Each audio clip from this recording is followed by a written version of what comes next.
Hey there, truth seekers. I'm Larry Litton, your guide through the maze of modern politics and power dynamics on liberty, leadership, and lies.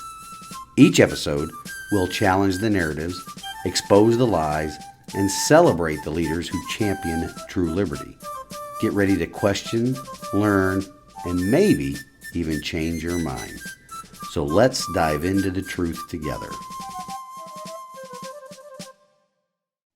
Good Monday morning, folks. Just a quick intro to this week's episode, which is the second of a three-part interview that Professor Stanley Ridgley joined me for. I hope you enjoyed last week's show and then opened your eyes a bit to the con job that is DEI in higher education. Professor Ridgley informed me after last week's episode that the book we discussed is now out on audio format.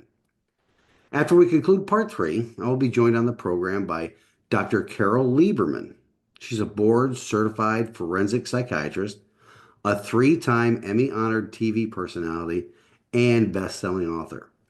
She is known as America's psychiatrist. She provides fearless, no-nonsense psychological insights into crime, politics, media hysteria, and cultural trends. So look for her to be on the show on the 28th of April. For now, though, let's continue with the interview with Professor Stanley Ridgley and gain some more insight into the perversion of higher education in America that is diversity, equity, and inclusion. Let me tell you, it is quite a racket, folks. So let's take a stand in the arena again with Professor Ridgley this week, folks, and get on with the show. Welcome to Liberty, Leadership, and Lies, the podcast where we unravel the complex web of politics, power, and deception. Each week, we dive into the stories behind the headlines, exploring how liberty is eroded and the selfishness of our political leaders, as well as the lies that shape our world. Join us as we dissect the truth from fiction by examining the tactics used by the new aristocracy, the political class, at the local, state, and national levels of government as we dare to challenge the status quo. Get ready for thought-provoking discussions, exclusive interviews, and a journey into the heart of what really drives our society. Liberty, Leadership, and Lies, where your understanding of the world begins to change. Tune in every Monday morning and prepare to see beyond the veil. Yeah, exactly. Wasn't And it? you know, you've seen it filtered down though into the primary education space as well. I mean, Yes, yeah. those people that have been brought up or taught in the college environment are now teaching that same stuff Yeah. in elementary and junior highs and high schools all over the country. And in fact, a lot of the curriculum companies, the organizations that put together curricula to sell to public education systems, that's all infused throughout that. Yeah. And Yeah, you're exactly right. You oh, characterize it perfectly, and it's not an accident. As I write in my first book, well, I've written 4 books, but the 2 that are most relevant here, my first book we're talking about is Brutal Minds. This came out 2 years ago. I detail the funnel of teaching programs from education schools, the abysmal. These are the buck privates of on our college campuses. No one really cares for the education schools. They're kind of like they pay the bills, they bring in people, pay the bills, that kind of thing. Well, they've been taken over and have been taken over by crypto Maoists and crypto Maoist theory, education theory, based on a fellow by the name of Paulo Freire. Let me show you a picture of the guy. This is not his famous book. That's Paulo Freire. Okay, I mean, he's from Brazil. He's long ago passed away, but his famous book was Pedagogy of the Oppressed from 1970. And the folks in the education schools bought into this. They're far leftists, most of them, and they said, we can't use the M word. We can't use Marx. We just can't do that. It's not safe to do that now. But we can use the F word, Freire. Paulo Freire, that character I just showed you, is a Brazilian Marxist, Maoist. I mean that quite literally, a Maoist from the 1970s. And he wrote this book, Pedagogy of the Oppressed, which is basically cribbing Mao Zedong's educational theory. We're very familiar with the Chinese idea of thought reform, the idea that you can re-educate people who oppose you ideologically, where the Soviets would shoot you in the back of the head. The Chinese said, well, we can reform people with rectification campaigns, with re-education campaigns, put enough pressure on people. We can, brainwash people or inflict what we call thought reform to bring these people and turn them into allies. And so that's what Paulo Freire was talking about. He was also talking about people understanding the idea of critical consciousness. It's called consciência social, which is the Portuguese word for critical consciousness. This means, Larry, that you and I, we have false consciousness. And critical consciousness means that we need to elevate our perceptions with critical theory, critical race theory, DEI, so that we can peer into the contradictions of society, the relationships between power and privilege. And once we understand that, in other words, all we have to do is agree with what they're saying. And that means that we'll have critical consciousness. Well, this is straight out of Mao Zedong educational theory. Look at his famous essay from the 70s. It's called on Contradictions. And this is pure Maoism that has been kind of laundered through Paulo Freire. And so education school folks revere this guy. They love him. And they're covered because it's not Marx, but he's really kind of like second-rate Marx. They say, oh, it's not Marx, it's Freirean. It's Freirean. Now, back to the original point, these are the service members of service that are going into our K through 12. They're not subject matter trained. They are trained in education theory. Mm-hmm. Lord, I wish we had the subject matter people, science and math and chemistry, things like that. Subject matter experts. That's not what people are doing now. These teachers are being trained in education theory. And when we say that, that's a proxy for this crypto-Maoist nonsense by Paulo Freire. And you tell them this, they won't know what you're talking about. Right. Because very few of them actually read Freire, the primary source. What they read and are taught is that what secondary sources tell you about Freire. Now think about it as being passed down in laundry. You've got Freire translating Mao and Marx into for education theory, and then you've got these secondary folks in the school saying, well, you don't have to read the Freire, you can listen to what I'm saying. Mm-hmm. And so it's kind of passed through these several filters. What we have, as you said at the very beginning, K through 12, there are cadres of folks going out into K through 12, and they're propagating this nonsense that they have learned in the education schools. That's a terrible situation. Yeah, and I think what Lincoln said it right. We're never going to be destroyed by an enemy from without. We're growing our own enemy within. Yeah, and good luck, making, revealing them as the enemy. I've had such a hard time with these folks. In fact, I'm writing an article right now on the intransigence of people who are basically the three monkeys with the hear no evil, see no evil, speak no evil. These people are absolutely invested in their view of DEI and what it means when it doesn't really mean what they think it means. And this is a wonderful rhetorical trick, sleight of hand that the DEI people, they've left it so, they picked three words that sound so wonderful. They have positive valence, and they allow you to really fill that decanter with whatever you want to. And so what happens is that when people who invest their narcissism and their virtue and their high ground moral superiority into this decanter of DEI, here's what DEI means. It's justice. It is social justice. And it's really none of those things. It's just what they've imagined. And so when you attack DEI or simply state the obvious, state the factual aspects of it, they get angry. They get angry, call you racist. They call you a bigot. They call you all these things because you don't agree with this imaginary DEI that they've contrived for themselves, because you are essentially attacking them.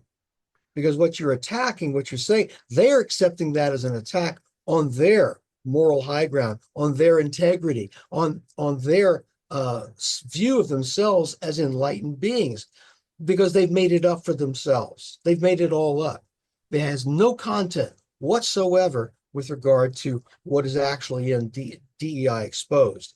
If you want to understand DEI and what's wrong with it, and so it never comes back, then I suggest that you read DEI Exposed. It's a fun book, by the way, because Absolutely. yeah, I'd like to think it's funny. I've had lots of good reviews of it.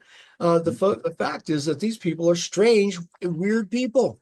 They are, and all I do is I let them speak for themselves, and you can figure out whether they're weird or not. They're almost like politicians. They couldn't be successful in the private sector, so they're going to go into the academia. Mhm. Well, yeah, but the fact is that they don't have to. It's like Larry Arndt. He's the president of Hillsdale College. He Mhm. said, go into education if you want to. Just it's fun. It's easy. He said, be a DEI person. You don't have to know anything. You really don't. And this is why you find them saying all the time. You'll hear this. If you haven't already noticed yourself, Mhm. is they do the work. This is so important. We're doing the work of anti-racism. Where this work is important. They always talk about this work, doing the work. It's Right. because they can't really describe what the work actually is. There's actually a portion segment of DEI Exposed which allows them these DEI these diversity officers to speak for themselves, and they're describing how they ought to be compensated and what they should do to be compensated. And they said, well, we should be these traditional measures of productivity don't really apply to us. Our work is amorphous. It's important. It's high toned. We should be paid for our value that we bring to the university for who we are. You're being paid for who you are. They say this. They say we ought to be also mindful and have self care. We need to take more naps. We need to take more naps. I read that myself. I was reading that. I said this can't mean what they're saying. This got to have to be some acronym, NAP, right? Mhm. No, they mean like taking short sleep sessions. And they said what would they have subscribed to what they call the nap bishop. I can't remember her name right now. I don't want to put her name on there anyway. The nap bishop who runs group nap sessions. And these DEI diversity officers are completely endorsing this and saying, this is a wonderful way to recharge your batteries after all of the contretemps and challenges that we face as diversity officers. We need to take these group naps. And it's bizarre. This is the kind of topsy-turvy world. We want you to pay us for who we are because we're diversity officers and we want to take more breaks and take naps together. And not produce anything other than Yeah, self-loathing. you can't. What are they going to produce? There's no result that we're going to see. I look at it this way. I have actually challenged these people in public sessions. I said, okay, you claim that my university is guilty of racism, systemic racism, in institutional racism of all sorts. Okay, that's what you say. Okay, right now, here and now on a public platform, tell us the people, the processes, the procedures, and the programs that you consider racist, so we can begin fixing that problem. Tell us, name some names. Who are they? Who are they? What are the programs? What are the procedures? What name policies? What are they? What are they? If they're you name them and we can have a discussion, we can fix them. How about that? No, no, It never nothing. happened. Never happen. It won't happen because they're actually fearful of actually having to produce evidence, having to produce proof. And this is really traditional conspiracy theory behavior. Conspiracy theorists never want to answer any questions, and they will. And I've been accused of this, believe it or not. If I'll say, how about you give us some examples, some evidence, have some proof of what you're saying by doing what I just said. And I was accused of being part of this oppressive atmosphere at my university. Basically, in other words, I'm part of the conspiracy. If you ask a question, he's like, say, well, it's very like, you're an alien. I said, well, I'm not an alien. They said, well, that's exactly what an alien would say. Look, there's no answer to the conspiracy. These are conspiracy theorists writ large. If you question them, you ask any mild criticism, you eventually mark yourself as being the enemy and part of the conspiracy. And I'm using this the work from Jovan Byford, Serge Moscovici, Daniel Pipes, and also Cass Sunstein and Adrian Vermeule at Harvard University, who have written a lot about conspiracy theory. DEI Exposed talks about the conspiracy mindset of the folks who are on the campuses doing this kind of teaching. They are basically characterized by dark triad psychological traits.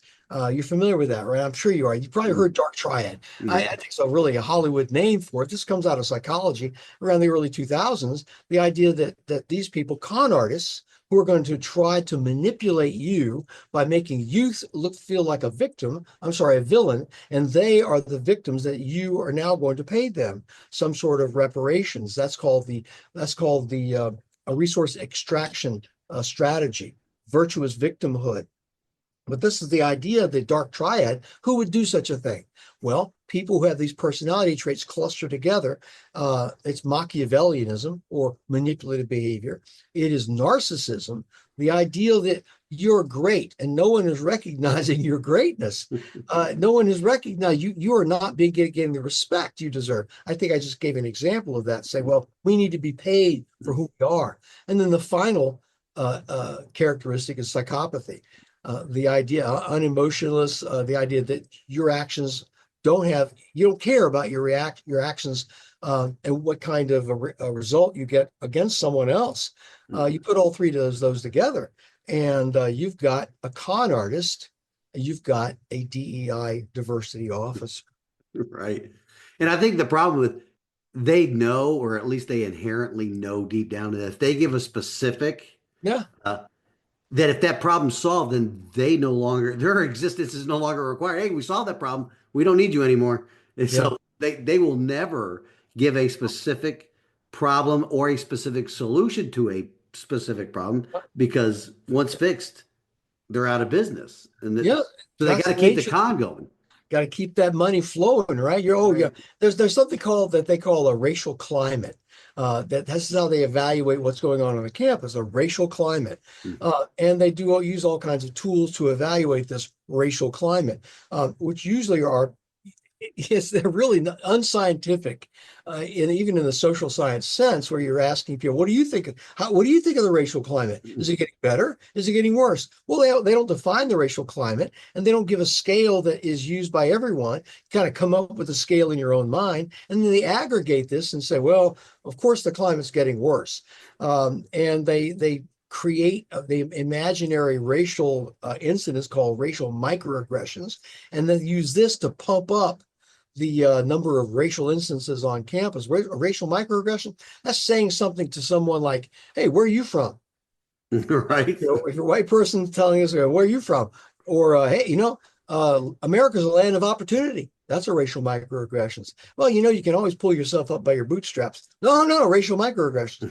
You see how that works. And suddenly you're ticking off these more and more and more of these racial incidences. And then you say, well, look at all these racial instances. We got a bad racial climate here. But here there's a group out, and again, going back to the money and the grift, there's a group out in California, the University of Southern California, a fellow by the name of Sean Harper. He used to be here in Philadelphia where I teach. And he's running a center for racial equity or something like that. His team will come out to your university, and for $12,000, they'll evaluate the racial climate. Quick and dirty kind of thing. And they evaluate you on 5 criteria, and they'll give you a report. This is only beginning. The $12,000 buys you a report on these 5 metrics, and you'll be, you got problems here and you've got problems here. It's very soft and squishy metrics. And they say, okay, well, we can fix those problems because here's the problem. And now here's our module of learning that can help you fix that problem. They give you a number and a thing and show you how you can fix the problem with their module. Their module costs $40,000, and it consists of 8 2-hour Zoom sessions. That's it. So you get Wow. 8 2-hour Zoom sessions for 40 grand with one or more of their advisors, who are all the usual suspects. These people, you start reading enough of this stuff, you start seeing the same people again and again. Nolan Cabrera is one of them. Tabia Chavus Sellers, the person I told you who was in Michigan receiving the big bucks, Mhm. she's one of the consultants. Sean Harper himself is one of the consultants. And so you have this kind of a pass around circle of friends that's ensuring that everyone's getting a nice slice of the largesse. It's good work. It's good work, I tell Wow. you. I think I might need to switch careers here. Maybe you come up with your own survey. Right? So, in your book, DEI Exposed, you critique, I mean, we've just been talking about the pseudoscience behind it. Yeah. How do you think conservatives can use this to dismantle its credibility in the academic debates? Well, I tell you that when you say academic debates, I tend to you tend to think about it on a stage or something like that. Right. What happens is these folks have been given a lot of leeway when they say, well, DEI is needed because of the inequities in American society, because you had they always go back to slavery and go Jim Crow. And the thing is, we have to, and I would tell conservatives to watch for this because Selma, the Selma March, you've got Mhm. Emmett Till, the death of Emmett Till, you've got Rosa Parks, you've got the entire sorry legacy of Jim Crow in the South. You go even farther back to the lynchings. You go back to Reconstruction and the undermining of that a short period of time when it was great promise when Frederick Douglass was on the scene and he was talking about it. That's not going to change. Okay, those events are not going to change. So you need to be aware that they're going to go back to now George Floyd, the killing of George Floyd in 2020, in March of 2020. That's not going to change. That won't change. The American justice system dealt with that. You may or may not agree with the result of that, Derek Chauvin and what happened to him. You may or may not agree, but the fact was that the system worked the way it was supposed to work. But they keep going back to George Floyd, and there's not a DEI session today that doesn't talk about that. It doesn't talk about the racial reckoning that the United States went through because of the unfortunate death of George Floyd. You never want to see anyone killed in the street certainly not by a law enforcement officer, but this guy's no saint.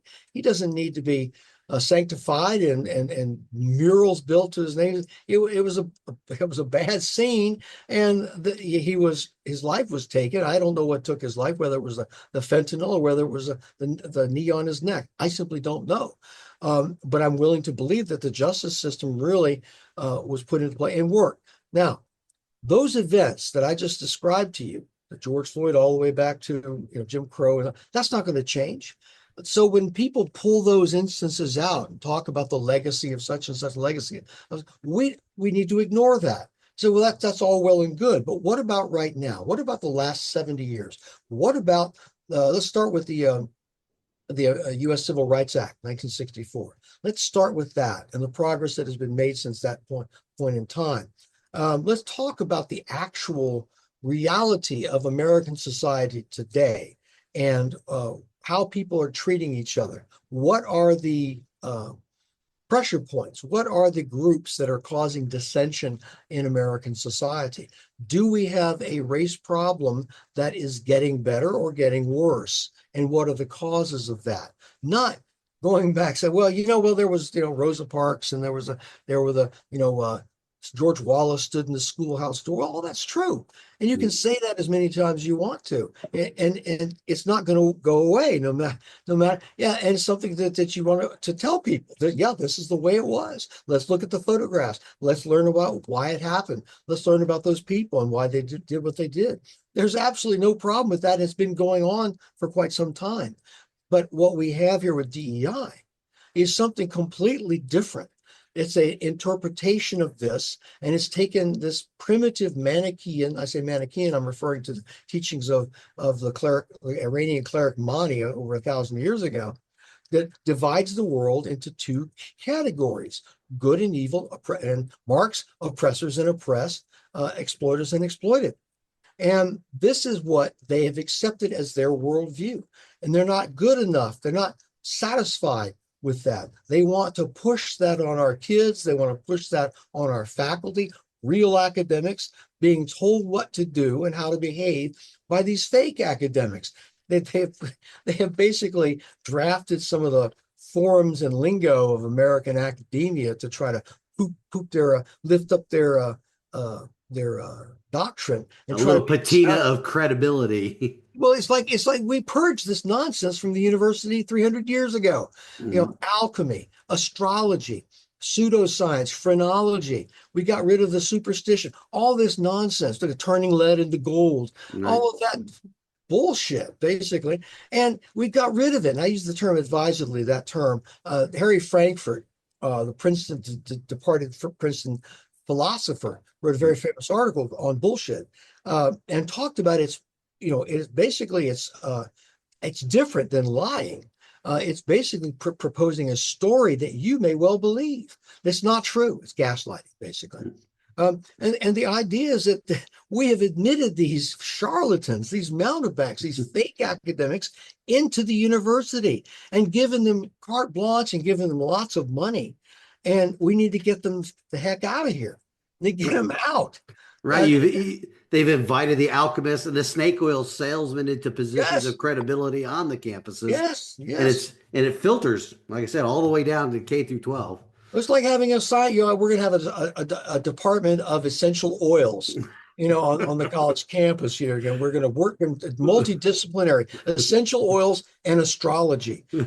Major in that. Oh, and Uh, don't forget underwater basket weaving. Underwater basket weaving, gender studies, all you want, all of the things that are going to not make our world a better place to live, not increase anyone's life expectancy, and probably put you on the dole because you can't get a job.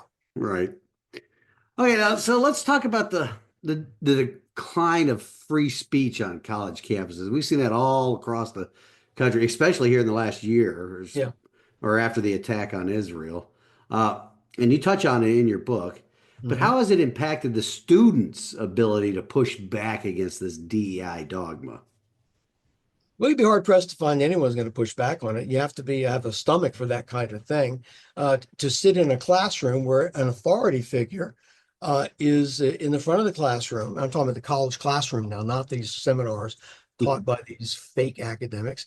And you've got some character up there. And ironically, I should say, it's not people who work in actual disciplines like political science or social, like business or economics. It's people who are in English. They teach English lit, and suddenly they want to be a political expert. They want to talk about Marxism. They want to talk about oppression. They want to talk about the problems, social problems of the day. They give writing assignments to students on social justice issues rather than, let's do a random essay on social justice issues.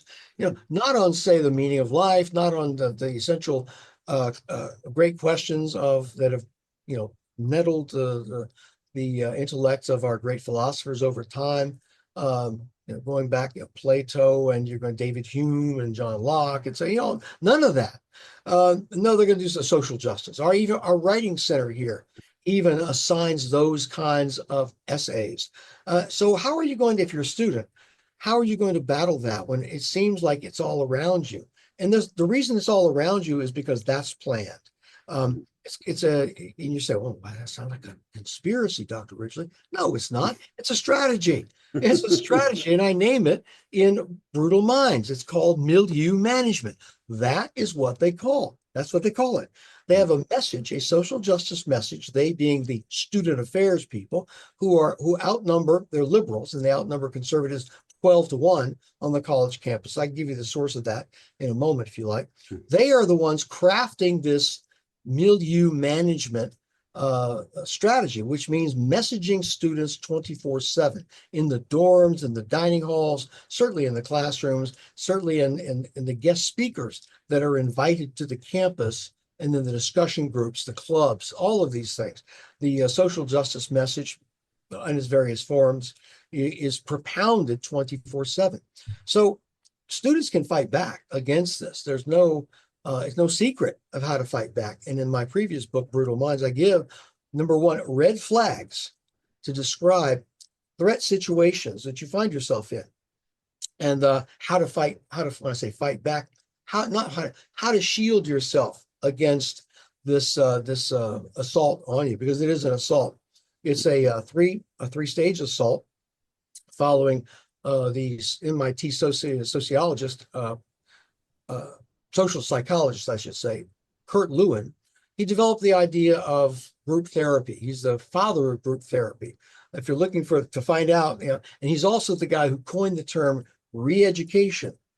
He's the guy. It was not pejorative at the time. His name again is Dr. Kurt Lewin. Good guy. I mean, smart guy, and did his work in the late 30s and 40s. And he came up with a three-step plan to change someone's belief system. It's called unfreezing the belief system, changing the belief system, and then refreezing the belief system. And I would say that the social justice cadre on the college campus have explicitly taken this formula, this three-stage formula. It's one of those things where, oh, are you making this up? Are you exaggerating again? No, they cite him. They say, we're taking this and we're using this. We're using this to train our students here. We're going to unfreeze their current belief system. We're going to create a sense of vertigo, make them vulnerable to this and question what they've always believed, and then install this new belief system of critical consciousness. And then we're going to refreeze it by giving them work and activities to do the work so that they don't backslide into their previous belief system. This is what they say. This is what they do. Marianne Adams, Leanne Bell are two of the worst. They their book is Teaching for Social Justice, Teaching for Diversity and Social Justice. It's come out in 4 editions. It's like a handbook that is used in colleges and universities. They even use it at the high school level. The latest edition was 2023. They actually use this 3-stage method to break down a student's belief system. Now, the key to this, that was all prefaced to how a student can protect himself or herself. But this doesn't work. Everything I just laid out, it doesn't work if you don't trust these people. It doesn't work. And so what we find is that there is an incredible effort, especially in freshman orientation, an incredible effort to get students to trust the facilitator.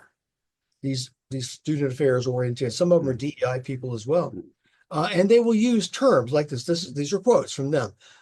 We want you to make yourself vulnerable. We want you to self-disclose. We want you to feel comfortable self-disclosing. We are going to create a safe space for you. And so you're thinking, just if you're young, you're a student away from home for the first time. Oh. And they employ what is called love bombing. What is love bombing? This is a term from the cult literature. So it's what Moonies do. What the Unification Church. When you go to a recruiting session for Moonies, they will love bomb you. And this is creating a situation of unconditional acceptance. All your jokes are funny. Your fashion sense is amazing. Wow, what a beautiful singing voice you have. What a beautiful speaking voice you have. That is, wow. And everyone's laughing. And recruits come out of there saying, I've never felt more accepted in my life, even in my own family. But of course, your own family, your parents have to discipline you on occasion. That's why so everything you do is considered marvelous. In like fashion, this is what student affairs people do on the college campuses whenever they're bringing these new students in. Oh, it's a wonderful, lots of fake smiles, people grinning too long, laughing, talking to the parents and then sending them on their way. And then you say, well, we want to trust. We want to establish a principle of trusting each other. I said, no way. I tell students, don't trust these people. Anyone who is desperate to get you to trust them is a con artist. That's the whole idea of the confidence artist. That's how it operates. You give trust where it's not warranted. And once you do that, you begin to disclose private personal information that they had no business knowing. And then they know your weaknesses, then they can attack you, and they will in their struggle sessions or their orientation sessions. That's how it works. Absolutely.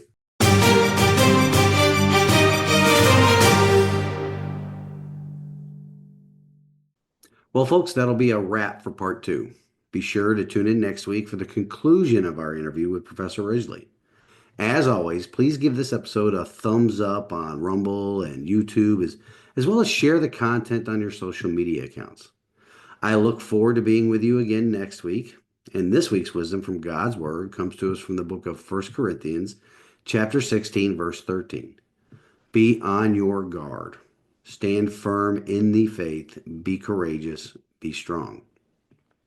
While President Trump and his administration have made great progress in removing DEI from many institutions of both public and private, there is still a lot of work to do.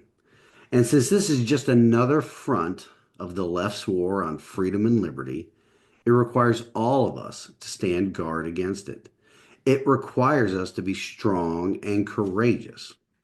Until next week, let's take a stand in the arena together, folks.